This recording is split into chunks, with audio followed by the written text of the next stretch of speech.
রিপাবলিকের লাগাতার খবরের জের আলিপুর চিড়িয়াখানার জমি বিক্রি টেন্ডার বাতিল এবার কর্তৃপক্ষের। হাইকোর্টে জনস্বার্থ মামলার শুনানির আগেই বাতিলের টেন্ডার সিদ্ধান্ত।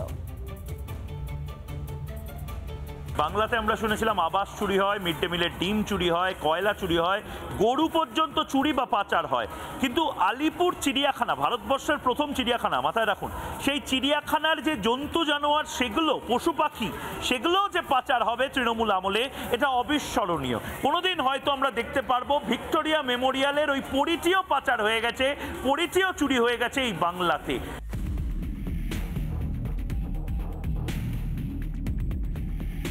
হ্যাঁ, ঠিকই শুনছেন, মমতার জমানায় আলিপুর চিড়িয়াখানায় পশু পাচারের মতো চাঞ্চল্যকর অভিযোগ। নেপথ্যে চিড়িয়াখানার জমি বেচে দেওয়ার ছক। রিপাবলিকের টানা খবরের জেরে আপাতত সে গুড়ে বালি।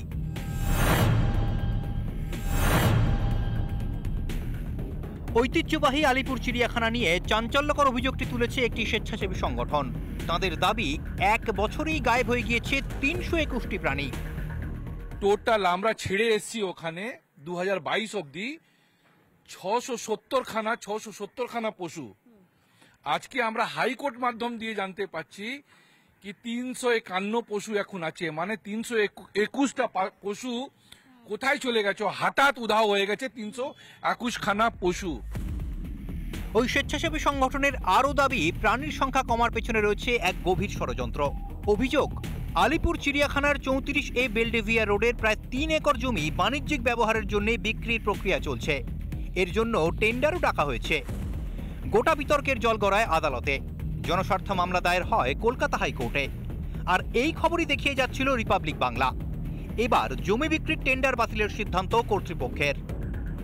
কলকাতা হাইকোর্টে মামলার শুনানির আগেই টেন্ডার বাতিলের নোটিফিকেশন জারি করা হয়েছে কর্তৃপক্ষের তরফ থেকে, এবং গতকাল থেকে রিপাবলিক বাংলার টানা এই খবর দেখিয়ে গেছে দর্শকদের জন্য। কোন দিন মমতা ব্যানার্জি নিজেই পাচার হয়ে যায় বাংলা থেকে,